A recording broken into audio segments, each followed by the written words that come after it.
If you came in for the rest of the video, thanks a lot. If you would buy me a better phone, thanks even more, because y'all just missed a shit fit. Not really, I handled it pretty good that time.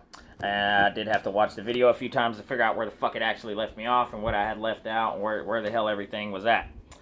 Something I left out, I had began saying something about if you were to come knocking on doors in my town to take our guns away, and then I went straight into all this other shit. So what I was going with that was I was going where that wouldn't go too fucking well. You would get about 10 houses down if you made it that far, and somebody's getting blasted off somebody's fucking porch. We're not handing them over, man. Come and take them. Come and take them.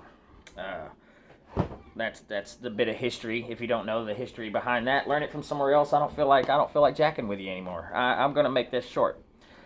So I left off somewhere around the lines of if you put Chris in charge of the world, okay?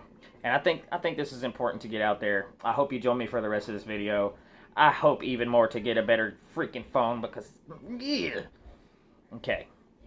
You put Chris in charge of the world. Yada yada yada.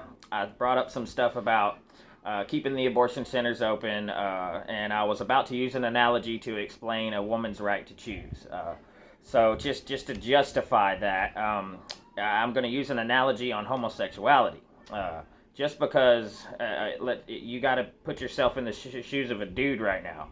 You're a dude, and you don't like dudes marrying dudes, so you're going to pass a law to stop that. Well, if you don't like dudes, don't marry a dude. But that doesn't give you the right to pass laws to keep other consenting adults from doing things with their body. All right, so adoption centers open, woman's right to choose. Again, a thing from the left, right? Yet I lean right, because everything's great. Let me just do that real obnoxiously real quick and get it over with. If you put me in charge of the world, here would be my goal. This would be my goal, to minimize the amount of humans on the planet, literally. And the way I would approach this would be to educate our youth on overpopulation. There are too many humans, and I would support abortion, and I would turn the adoption clinics into a revolving door.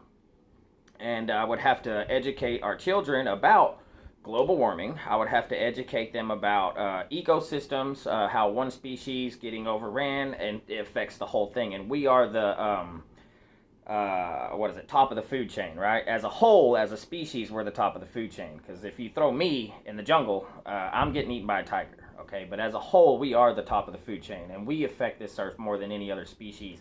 And that cannot be too hard to just look out the fucking window and see.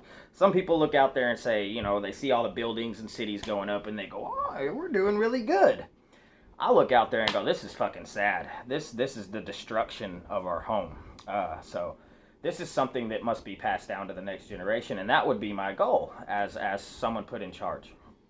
So I would want to educate the children.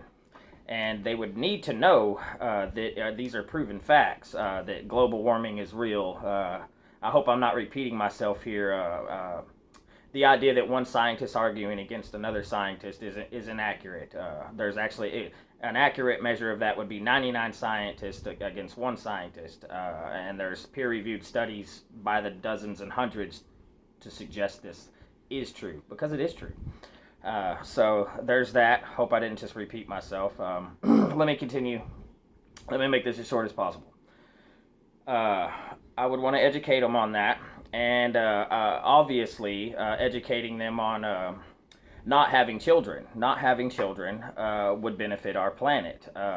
And then we need to turn the abortion clinics into revolving doors. And I think this would have an impact on racism, which doesn't exist, as well as I'm already educating them on the fact that racism doesn't exist.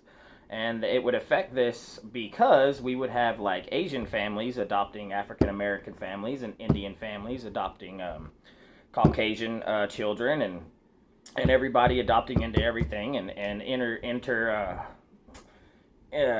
you know, all be coming together, man. It would bring us together as a whole, and it would be healthy for the youth, and it would be healthy for the entire Earth, not just our species, but the entire variety of millions of different species on this earth, which we are this close to destroying, at least most of them. We're going to be gone long before, when humans are gone, there's still going to be life here. That's the one thing that helps me when I start thinking about how awful we are. All that has to happen is like some cockroaches and frogs make it, dude, and life's going to do its thing, and there's going to be shit everywhere after that. It's called evolution, diversifying, and spreading, and becoming new things. One species can become another given enough time. It takes a long time, but it's possible. So that's what I would want to do. I would want to educate our children on all these main issues that are the problem, and I would want to keep a woman's right to choose, and I would want to teach our kids not to have freaking 10 children, try not to have any children, and do your best to adopt children that are already unwanted or unable to be cared for. And I think this would affect the things I've already mentioned, as well as a lot of other stuff I haven't even considered, in very positive ways. And I think it would create a good future, so long as people went for it. Now, a lot of people would argue, a